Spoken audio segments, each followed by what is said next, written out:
Everyone, welcome back to home Timology. Last video में हमने page number 21 तक कर लिया था। इस वीडियो में हमने स्टार्ट करना है from section 2.3.6, that is how can we separate a mixture of two miscible liquids. ठीक है, दो मिसिबल लिक्विड्स को कैसे सेपरेट करना है। मिसिबल लिक्विड्स क्या होते हैं? जो एक दूसरे में अच्छी तरीके से डिसॉल्व हो जाते हैं। So let us read activity 2.8।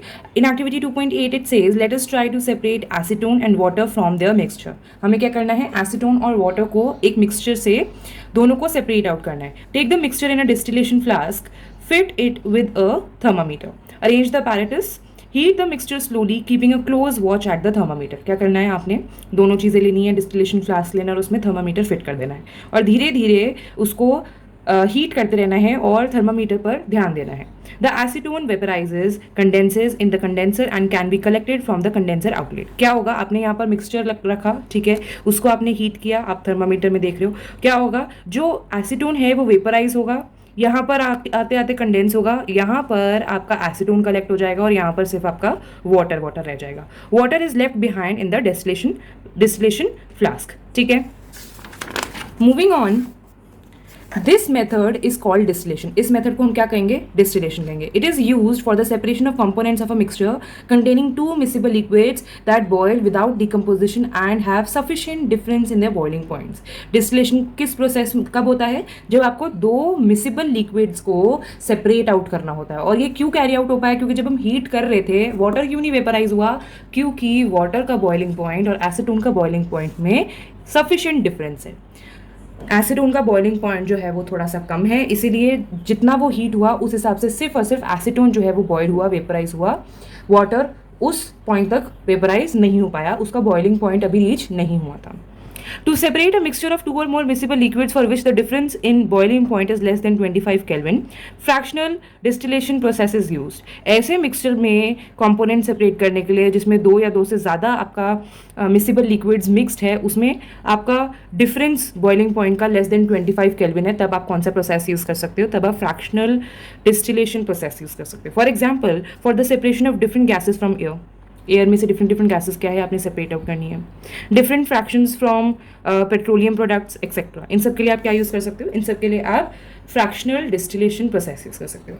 The apparatus is similar to that for the simple distillation except that the fractionating column is fitted in between the distillation flask and the condenser. ठीक है, similar है apparatus, बस थोड़े से changes है। A simple fractioning column is a tube packed with glass beads. The beads provide surface for the vapors to cool and condense rapidly. क्या होता है आपका फ्रैक्शनल डिस्टिलेशन? कुछ इस तरीके के होता है, बीच में आपके क्या होता है, कुछ बीड्स होते हैं जिससे कि क्या होता है आपका कंडेंसेशन का प्रोसेस हो पाता है और डिफरेंट फ्लास्क में आपका दूसरा कंपोनेंट मिसिबल लिक्विड जो है आपका सेपरेट आउट हो पाता है। क्लियर? ठीक है, next up we have is how can we obtain different gases from air. Air में से डिफरेंट गैसेज कैसे हम सेपरेट आउट कर सकते हैं? एयर हमने क्या देखा था? एक होमोजीनियस मिक्सचर है and can be separated into its components by fractional distillation. ये भी अभी हमने देखा कि हम फ्रैक्शनल डिस्टिलेशन के थ्रू एयर के कंपोनेंट्स को सेपरेट आउट कर सकते हैं और एयर क्या है? होमोजीनियस मिक्सचर है। The flow diagram shows the steps of the process, कि किस तरीके से आप उसको सेपरेट कर सकते हो। क्या करना है? एयर को सबसे पहले आपने कंप्रेस एंड कूल करना है। कैसे करोगे? जब आप प्रेशर बढ़ाओगे और टेम्परेचर डिक्रीज करोगे। ये पॉइंट समझने के लिए you can go back to the chapter number 1, उसमें ये बहुत अच्छे से समझाया है कि आप एयर को कैसे कंप्रेस करते हो, कब कंप्रेस होगा, कब कूल होगा। ऑब्वियसली बात है, जब टेम्परेचर कम होगा और प्रेशर जब आप बढ़ा दोगे तो एयर के पार्टिकल्स क्या है? पास आने शुरू हो जाएंगे, यानी कि कंप्रेस होने शुरू हो जाएंगे। ठीक है, क्या होगा? एयर कंप्रेस होगा तो क्या बन जाएगा? Liquid air. Now allow to warm up slowly in fractional distillation column. अब आपने क्या है? वही फ्रैक्शनल डिस्टिलेशन में थोड़ा धीरे धीरे करके उसको वार्म करना है, थर्मामीटर रख के। Gases get separated at different Heights. Gases क्या है? डिफरेंट हाइट्स पे सेपरेट आउट होना शुरू हो जाएगी, बिकॉज उनका बॉइलिंग पॉइंट क्या है? सबका बॉइलिंग पॉइंट जो है वो डिफरेंट है।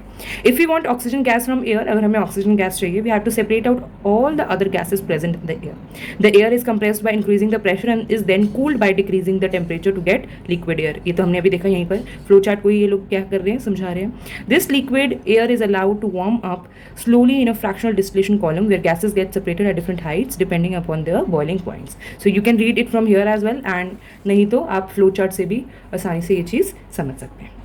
क्लियर? ठीक है, यहाँ पर क्या है आपको दिखा रखा है कि किस तरीके से आपका जो है एयर के कंपोनेंट सेपरेट आउट हो सकते हैं। ठीक है, राइट? ठीक है, यहाँ पर उसके बाद दे रखा है आपको how can we obtain pure copper sulphate from an impure sample. Activity देखते हैं 2.9। Take some impure sample of copper sulfate in a china dish. आपने कुछ 5 ग्राम के अप्रॉक्सीमेटली कॉपर सल्फेट लेना है चाइना डिश में. Dissolve it in minimum amount of water, थोड़ा सा पानी मिला देना है. Filter the impurities out. Evaporate water from the copper sulphate solution so as to get a saturated solution. Cover the solution with a filter paper and leave it undisturbed at room temperature to cool slowly for a day. You will obtain the crystals of copper sulfate in the china dish. This process is called crystallization. यानी कि क्या है, pure copper sulphate पाने के लिए क्या होगा, आपको क्रिस्टलाइजेशन का प्रोसेस करना पड़ेगा. कैसे होगा, एक चाइना डिश में आपने कुछ कॉपर सल्फेट लेना है, उसमें थोड़ा सा पानी मिलाना है. इम्प्योरिटीज़ को क्या करना है, फिल्टर पेपर से फिल्टर आउट कर देना है, और जो पानी था उसको आपने थोड़ा सा इवेपोरेट कर देना है. इवेपोरेट करने के बाद क्या होगा, आपका थोड़ा सा सैचुरेटेड सॉल्यूशन टाइप रह जाएगा. उसको थोड़े टाइम के लिए, 1-2 दिन के लिए ऐसे ही अनडिस्टर्ब छोड़ देना है, एंड यू विल सी कि वो क्रिस्टल्स में चेंज हो जाएगा.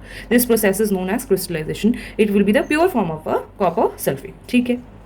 The crystallization method is used to purify solids. Crystallization method कब यूज़ होता है, क्यों यूज़ होता है, ये आपको बता रखा है कि सॉलिड्स को प्योर करने के लिए, प्योरीफाई करने के लिए यूज़ होता है. For example, the salt we get from sea water can have many impurities. जो हमें सॉल्ट मिलता है, देखते हैं कि हमें सी वाटर से सॉल्ट मिलता है, तो उसमें भी बहुत सारी इम्प्योरिटीज़ होती हैं. तो वो हम जो नमक खाते हैं गंदा तो नहीं होता, वो कैसे आपको किया जाता है, प्योर कैसे किया जाता है. तो to remove these impurities the process of crystallisation is use. इसी इम्प्योरिटीज़ को रिमूव करने के लिए क्रिस्टलाइजेशन का मेथड जो है यूज़ किया जाता है. Crystallisation is a process that separates a pure solid in the form of its crystals from a solution. कैसा प्रोसेस है, प्योर सॉलिड को क्रिस्टल की फॉर्म में सॉल्यूशन से सेपरेट आउट कर देता है. Crystallisation technique is better than simple evaporation technique, as यहाँ पर आपको डिफरेंस दे रखा है, या फिर आप कह सकते हो कंपैरिजन दे रखा है कि क्रिस्टलाइजेशन इवेपोरेशन से बेटर क्यों है. So this is important. ठीक है, दिस इज इंपॉर्टेंट कि why crystallisation is better than evaporation. Some solids decompose और some like sugar may get charred on heating to dryness. Some impurities may remain dissolved in the solution even after filtration. On evaporation, these contaminate the solid. Crystallization evaporation से better क्यों है, क्योंकि अगर जब हम सिर्फ evaporate कर रहे हैं तो क्या होगा, हो सकता है कोई ना कोई impurities solids के साथ ही रह जाए. बट crystallization वाले मेथड में ऐसा कुछ नहीं होता है, क्योंकि हम उसमें क्या करते हैं, फिल्टर आउट करते हैं. ठीक है. नाउ एप्लीकेशंस क्या है, कहाँ कहाँ यूज़ होता है. Purification of salt that we get from sea water, जो अभी हमने पढ़ा कि जो सी वाटर से हमें सॉल्ट मिलता है उसको प्योरीफाई करने के लिए. Separation of crystals of alum फिटकरी from impure samples. Thus by choosing one of the above methods according to the nature of the components of a mixture we get a pure substance. With advancement in technology many more methods of separation technique has been devised. Evaporation, crystallisation की ये सारी कुछ चीज़ें हैं, कुछ methods हैं, कुछ techniques हैं जो हम यूज़ करते हैं इम्प्योर चीज़ों को प्योर करने के लिए. But due to the advancement in technology बहुत ज़्यादा एडवांस चीज़ें आ चुकी हैं, तो और भी कहीं सारी टेक्निक्स, कहीं सारे मेथड्स यूज़ किए जाते हैं.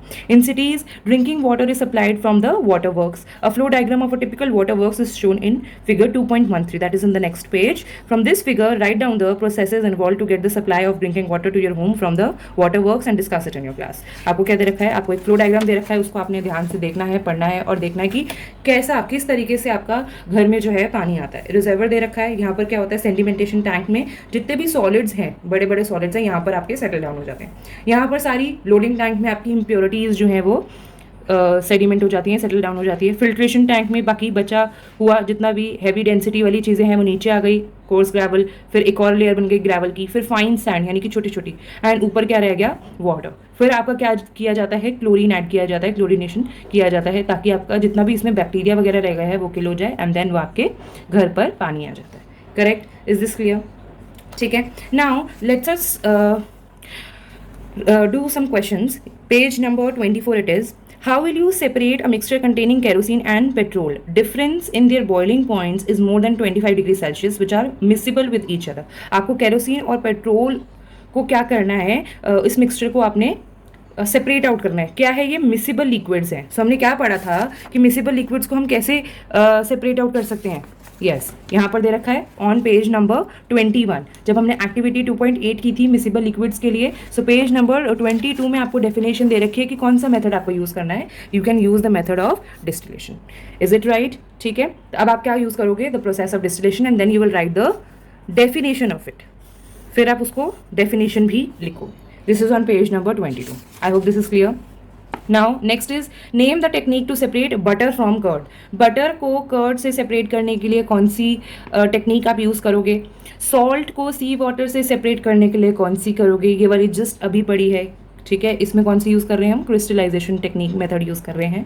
कैम्फर को सॉल्ट से करने के लिए क्या करोगे? एक नॉन वॉलेटाइल सब्लिमाइल है और एक वॉलेटाइल सब्लिमाइल है। नॉन वॉलेटाइल ये है, यानी कि ये सब्लिमाइम नहीं होता है, ये सब्लिमाइम हो जाता है। कौन सा प्रोसेस यूज़ करेंगे हम? इसमें सब्लिमेशन कर सकते हैं, ठीक है। क्वेश्चन नंबर थर्ड से is what type of mixtures are separated by the technique of crystallization. Crystallization में कौन से टाइप के जो है आपके मटेरियल्स या मिक्सचर्स जो हैं सेपरेट आउट होते हैं? Let us come to page number 23. So you have to write the यहाँ पर crystallization is a process that separates a pure solid in the form of its crystal from a solution. Solution में से pure solid निकालने के लिए, pure solid separate out करने के लिए आपका crystallization का method जो है यूज़ होता है, ठीक है। Alright. So coming on to the page number 24 again, इसके बाद आपको दे रखा है physical and chemical changes. Physical and chemical changes में मैंने आपको एक वीडियो बना रखी है विच इज़ थोड़ा सा ज़्यादा एक्सप्लेन कर रखा है उसमें, तो आप एक बार, मैं उसका लिंक नीचे डिस्क्रिप्शन बॉक्स में डाल दूंगी, go and check that out. उससे आपको बहुत अच्छे से ये चीज़ समझ आ जाएगी विद डिफरेंस दे रखा है। So this is very important to understand the difference between a pure substance and a mixture. Let us understand the difference between a physical and a chemical change. Pure substance और mixture में क्या difference है, उससे पहले समझने के लिए हमें क्या करना पड़ेगा? फिजिकल और केमिकल चेंज भी हमें समझना पड़ेगा, ठीक है। ये तो अभी तक हमें पता चल गया प्योर सब्सटेंस और मिक्सचर क्या होता है। Now we have to see what is physical change and what is a chemical change. पहले आपने पढ़ा पहले वाले चैप्टर में कि मैटर की फिजिकल प्रॉपर्टीज क्या हैं। The properties that can be observed and specified like colour, hardness, rigidity, fluidity, density, melting point, boiling point. जितनी भी फिजिकल प्रॉपर्टीज हैं वो क्या है आपकी, आपने लास्ट चैप्टर में पढ़ी।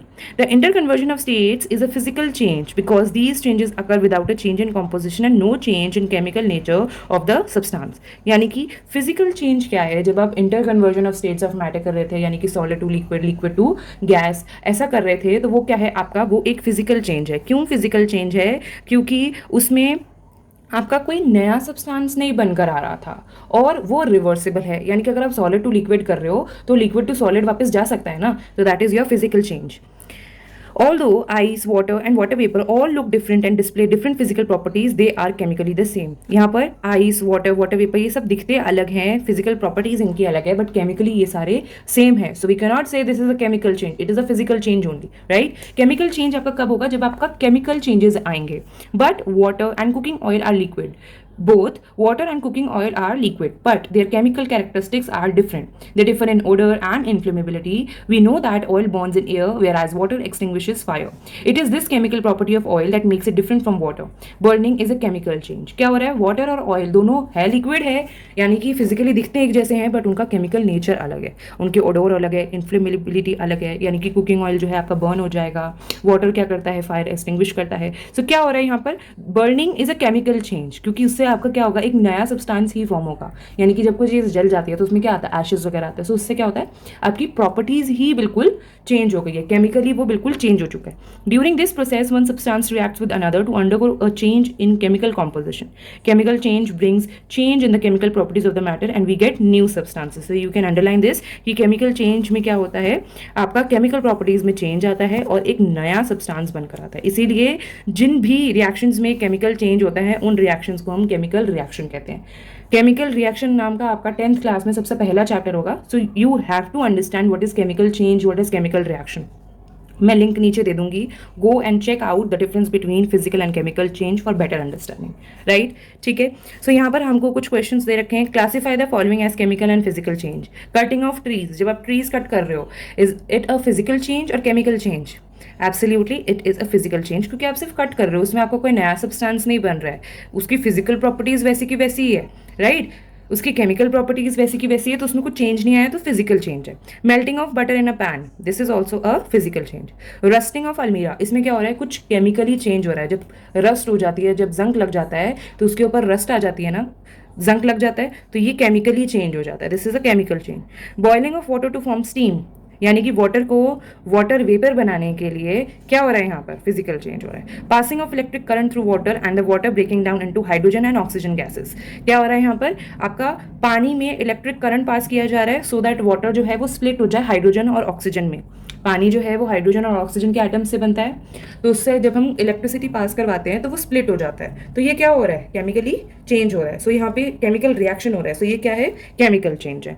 Dissolving common salt in water, common salt को वाटर में डाल रहे हो, that is also physical change.